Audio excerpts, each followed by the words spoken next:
pettiest reason your family member tried to ruin your life? My sister cornered me in the kitchen after Thanksgiving dinner and pulled out an actual ruler to measure our engagement rings. Yours is 2 millimeters wider than mine and you need to exchange it immediately, she said, grabbing my hand so hard it hurt. Older sisters get the bigger diamonds. My fiancé had saved for 2 years to buy my ring and I wasn't returning it. That's not how engagement rings work, I said. Mine is a full carat and yours is clearly 1.5, she said, pulling out a jeweler's loop. Either you downgrade or I'll make sure that ring disappears. You're insane, I said. Dad agrees that it's embarrassing for the older daughter to have the smaller diamond, she said. When people notice, they'll think my husband loves me less. Her husband looked exhausted when she dragged him in to back her up, and he mentioned he'd already spent $20,000 on her ring. 2 weeks later, she filed a lawsuit claiming I'd deliberately chosen a larger diamond to humiliate her and damage her marriage. She hired a gemologist as an expert witness to testify about the psychological impact of diamond size disparities between siblings, and demanded I be forced to downgrade to a half-carat ring. She brought charts showing how cultures worldwide respected birth order in jewelry distribution, and tried to get a restraining order preventing me from wearing my ring in public. The judge asked if this was a joke before dismissing it, but she stood up and accused him of not understanding sister dynamics and diamond hierarchies. After months of her posting comparison photos of our rings online, she showed up at my engagement party with what she claimed was a 3-carat diamond upgrade. She made everyone stop to admire it, but when she held it up to the light, it was obviously cubic zirconia from the way it sparkled wrong. Her husband admitted he couldn't afford an upgrade, so she'd bought it herself, and when people realized it was fake, she screamed that at least it was bigger than mine. She pulled out a portable diamond tester to prove mine was fake too, but when it confirmed mine was real, she threw it at the wall and said the machine was broken. She decided to steal my ring by staging an elaborate heist at my apartment. She hired actors from Craigslist to pretend to be maintenance workers while she snuck in through the bathroom window, but she got stuck halfway through. She dangled there for 2 hours trying to wiggle free, and when she finally pushed through, she flew across the bathroom and crashed into the mirror. She got up covered in glass cuts and searched for my ring, tearing apart everything, but I was wearing it. She tried to escape back through the window but slipped on the broken glass and fell into the bathtub, hitting the faucet so hard it broke off and water started spraying everywhere. She ran to shut off the water main but grabbed the gas valve instead and filled the apartment with fumes, then tried to call for help but dropped her phone in the toilet. She was so dizzy from the gas that she stumbled into my closet thinking it was the exit, and pulled the entire clothing rack down on herself, then crawled out and made it to the actual door, but it was locked from inside, and she'd forgotten how locks worked from the fumes. She finally broke down the door with my kitchen stool but used too much force and went flying down the stairs, bouncing off every step until she landed in the lobby fountain. The impact knocked out 3 teeth and broke her jaw, and when she tried to explain to the paramedics what happened, she couldn't talk properly, and they thought she was having a stroke. You destroyed my face because you had to have a bigger diamond, she mumbled through her wired jaw in the hospital. I'll never smile again because you're so materialistic. I wasn't even home when you broke into my apartment, I said, but my mom grabbed my wrist. Your sister has permanent dental damage because you couldn't let her have this one thing, she said, while my sister pointed at her missing teeth. Every time I looked at my ring now, all I could see was my sister's broken jaw and gaps where her teeth used to be. My family shared photos of her dental x-rays next to pictures of my ring, saying I valued carats over family. Her husband left her during the recovery because he couldn't handle the drama anymore, and everyone blamed me for destroying her marriage with my larger diamond. My parents tried to make me pay for her dental reconstruction since my selfish choice had driven her to this, and even my coworkers said it was cruel to keep wearing the ring after what happened. That's when I decided enough was enough. She wanted to be cruel. 2 could play that game. I drove straight to the police station with my fiancé and walked up to the desk officer. The officer took us to a small room and pulled out forms while I explained everything about sister breaking into my apartment. He wrote down every detail about her getting stuck in the bathroom window for 2 hours before crashing through.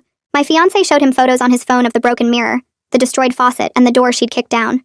The officer's eyes got wider as I described the gas valve mistake and how she'd ended up in the lobby fountain.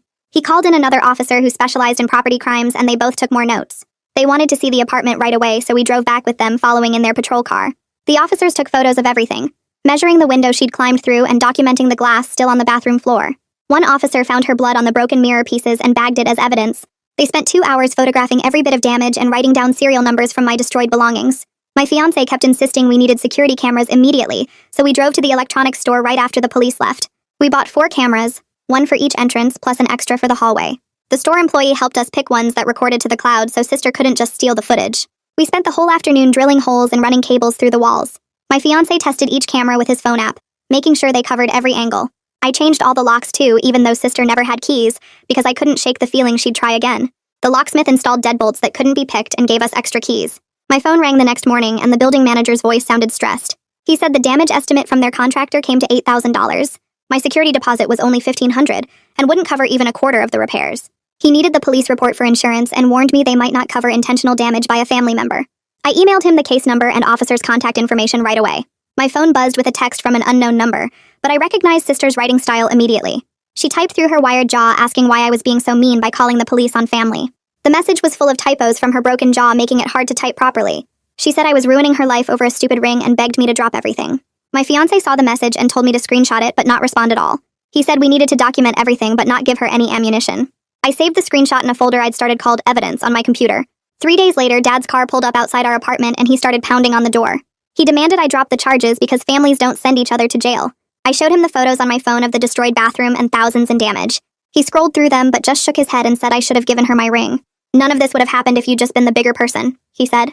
He left after I refused to budge, slamming the door so hard the new cameras shook. I googled attorneys who handled restraining orders and found Theodore Maynard's website. His office was downtown and he specialized in family harassment cases. I called and his secretary said sister's break-in definitely qualified for an emergency order. She scheduled us for the next week and told me to bring all my documentation. Theodore's email asked for copies of everything, so I spent hours organizing the police report and photos. Mom started calling my phone nonstop, so I blocked her number. She switched to calling my fiancé's phone instead, leaving long voicemails about destroying the family. She cried in one message saying sister could barely eat soup through her wired jaw. Your fiancé is selfish and you're enabling her cruelty, she told him. My fiancé played the messages for me and we saved them all to the evidence folder. Sister's husband sent me an email late one night with an apology for everything. He said he was filing for divorce and couldn't handle the drama anymore. Attached were screenshots of sister's texts from weeks before the break-in. She'd been planning it all along, even researching which window would be easiest to break through. The texts showed her hiring the fake maintenance workers from Craigslist as distractions. I forwarded everything to Theodore immediately, and he replied saying this was perfect evidence. My coworkers kept asking about the family drama because Mom had called my office. She'd tried to get through to me by telling the receptionist it was an emergency. HR called me in for a meeting after Mom's third call that week. I explained the situation and showed them the restraining order paperwork I'd started. They put a note in the system not to transfer any family calls to me. The insurance company called and said they'd assigned Aurélie Dubois as the investigator. She reviewed the police report and said sister's deliberate actions made things complicated. The policy might not cover intentional damage by someone I knew personally. Aurélie said she'd need to do a full investigation before they could approve any payment. My phone started buzzing with notifications that night while I was cleaning up broken glass from the bathroom floor. Sister had posted photos of her dental x-rays on Facebook, with a long story about how I'd caused her injuries. The post showed 3 missing teeth circled in red marker, and her swollen jaw from different angles. She tagged every family member and mutual friend we had, writing that I valued diamonds over family. Comments started pouring in from aunts and cousins saying they couldn't believe how cruel I'd become. My high school friends were messaging me asking if the story was true about the ring. I scrolled through dozens of comments calling me heartless and selfish and materialistic. My hands shook as I took screenshots of everything before deactivating my Facebook account completely. Theodore called the next morning saying he'd filed all the paperwork for the restraining order. He'd included the police report, the break-in photos, and sister's social media harassment as evidence. The court scheduled our hearing for 2 weeks out, and I felt sick thinking about seeing her. Theodore said to keep documenting everything and not to respond to any family messages at all. That afternoon, my phone rang with a number I didn't recognize, but I answered anyway. It was Mariana Dubois, Aurélie's supervisor at the insurance company, calling about our claim personally. She said they'd reviewed everything and would cover the apartment repairs up to our policy limit. The best part was they'd go after sister directly to get their money back from her. She explained that since sister committed a crime, the insurance company could sue her for damages. I felt so relieved that someone finally saw this wasn't my fault at all. My dad's text came through while I was at work trying to focus on spreadsheets. He said sister needed $30,000 for dental reconstruction, and I should pay half. The text went on about family responsibility and how I'd driven her to desperation. I typed back that she broke into my apartment and caused her own injuries committing a crime. Then I blocked his number before he could respond with more guilt trips. That night, my fiancé sat me down at our kitchen table with wedding magazines. He suggested we move our wedding date up and keep the location completely secret. It hurt so much thinking about planning a wedding without my parents or sister there.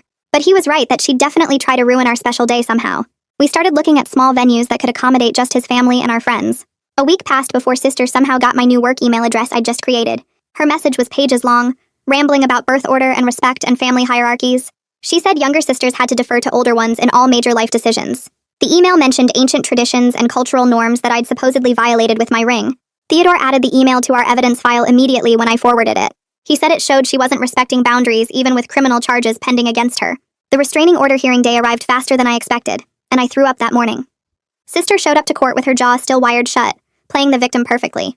She wore a neck brace I knew she didn't need and walked with a cane. The judge reviewed all our evidence, including the break-in photos and her harassment messages. He looked at sister's criminal charges and her social media posts about me. After 20 minutes of reviewing everything, he granted a 2-year protective order effective immediately. Sister couldn't come within 500 feet of me or contact me in any way. She jumped up from her chair even with the wired jaw and started yelling. The words came out garbled, but everyone could understand she was saying I'd stolen her life. She pointed at her missing teeth and then at my engagement ring on my finger. The judge banged his gavel and warned her about contempt of court charges. Her lawyer grabbed her arm and told her to only speak through him from now on. Sister kept trying to talk, but the lawyer practically dragged her back to her seat. The judge made it clear that any violation would result in immediate jail time. Outside the courthouse, my mom was waiting by the doors with her arms crossed. She blocked my path and said I was heartless for getting a restraining order.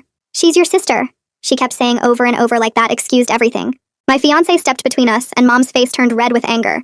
She called him controlling and manipulative and said he'd turned me against my family. Security guards started walking over, so Mom backed away but kept yelling about family loyalty. 2 days later, Mom showed up at our apartment with an envelope in her hand. She said Sister wanted me to have this important document about medical expenses. I didn't touch the envelope, but my fiancé took it and opened it carefully. Inside was a letter from Sister demanding I pay all her dental bills immediately. The letter listed every procedure she needed with costs and payment deadlines highlighted in yellow. Theodore said this was a clear violation since Sister used Mom to contact me indirectly. He documented everything and said we could file for contempt if this continued at all. The violation meant Sister could face jail time for breaking the protective order already. My fiancé found Christian Larson's name through his company's employee assistance program and booked me an appointment for the next week. I walked into his office feeling stupid for needing therapy over engagement ring drama, but he immediately made me comfortable. He specialized in family trauma and boundary setting, which was exactly what I needed right now. During our first session, I told him everything from the Thanksgiving measuring to the break-in to the current violations. He listened without judgment, and then explained that Sister's behavior wasn't normal sibling rivalry, but actual harassment and abuse. He helped me see that I didn't cause any of this by having a bigger ring. Sister made her own choices to break into my apartment and hurt herself in the process. The criminal case started moving forward the next week with the prosecutor charging Sister with breaking and entering plus property destruction. Her public defender tried to argue that emotional distress over the rings made her temporarily lose her mind. The prosecutor showed the judge all the planning evidence, including the Craigslist ads for fake maintenance workers. He said premeditation proved she knew exactly what she was doing when she climbed through my window. The judge agreed and set a trial date for 3 months out unless Sister wanted to plea bargain. Orally from the insurance company called me with good news about recovering money from Sister's assets. They'd managed to get $5,000, which wasn't everything, but definitely helped with the repair costs. She said Sister had fought the asset seizure, but the court sided with the insurance company. The money would be in my account within 2 weeks to help cover what I'd already paid. Sister's ex-husband kept finding more evidence and sending it to Theodore for our cases. He found receipts showing Sister bought glass cutters and lockpicks the week before the break-in. There were also text messages between Sister and the actors discussing the fake maintenance plan. Theodore added everything to both the criminal case and our civil lawsuit for damages. Dad showed up at my fiancé's parents' house on a Saturday morning, demanding they make me drop the charges. His mom answered the door and listened politely while Dad ranted about family loyalty and forgiveness. His dad came to the door and firmly told my dad to leave their property immediately. When Dad kept arguing, they said they were proud of me for standing up for myself. Dad drove away angry, but at least my future in-laws supported me completely in this mess. Sister's trial date got moved up when she decided to plead guilty to reduce charges. She got 2 years probation and mandatory therapy sessions, plus full restitution for the apartment damage. The judge made it clear that any violation of probation would mean immediate jail time. She also had to pay all the court costs, which added another few thousand to her debt. Her lawyer looked relieved when she was accepted the plea deal instead of going to trial. Mom sent a group text to the entire extended family saying I wasn't welcome at Christmas. She said I had to apologize to Sister for ruining her life with legal action first. My cousins started taking sides with half supporting me and half saying family doesn't sue family. The family group chat turned into a war zone with everyone arguing about who was right. Some relatives I hadn't talked to in years suddenly had strong opinions about my ring. Christian helped me write a response during our next therapy session that set boundaries without being mean. I explained that I'd have relationships with anyone who respected my boundaries and treated me with respect. But I wouldn't tolerate harassment or abuse from anyone regardless of blood relation. He helped me see that setting boundaries wasn't cruel, but actually the healthiest thing for everyone. The response was calm and clear without attacking anyone or getting defensive about my choices. Sister's dental surgeon's office called saying I owed $30,000 for her reconstruction work. Sister had listed me as a payment guarantor on all her forms without my knowledge or permission. I had to get Theodore to send legal documents proving I never signed anything and wasn't responsible. The office manager apologized and said they'd have to pursue Sister directly for payment now. It took weeks of back and forth before they finally removed me from the account. My fiancé started looking for new apartments and buildings with better security after everything that happened. We found a place with a doorman and controlled access where visitors had to be announced first. The rent was $500 more per month, but the peace of mind was worth every penny. Sister couldn't possibly break in here with all the security cameras and locked doors. We signed the lease immediately and started packing up our old apartment that still smelled like gas. The boxes were only half packed when my phone rang with a number I didn't recognize. And when I answered, a woman named Nadia from Sister's dental office explained that Sister had been calling them 20 times a day, demanding different payment plans and screaming at the staff when they wouldn't give her credit. Nadia asked if our restraining order covered their office since Sister kept threatening to show up in person. So I gave her Theodore's number, and he called them back within an hour to confirm that yes, the restraining order absolutely covered harassment through third parties, and they should document every call and threat.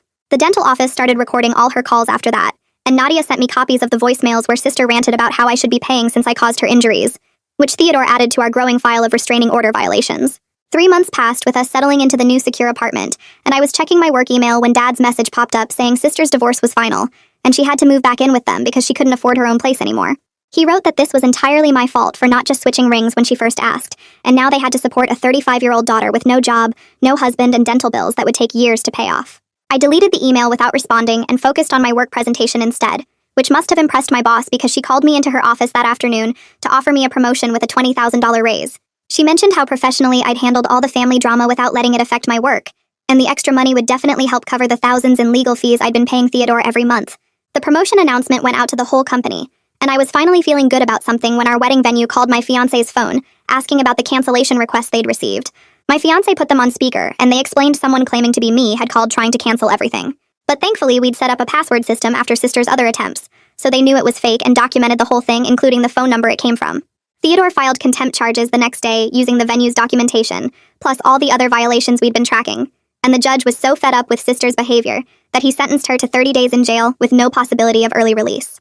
Mom called me sobbing that night, saying I was ruining sister's life over jewelry, that 30 days in jail would destroy her mentally, and asking how I could be so heartless to my own family. I hung up when she started comparing me to criminals and blocked her number too, then spent the weekend with my fiancé planning our wedding in peace for the first time since this whole mess started.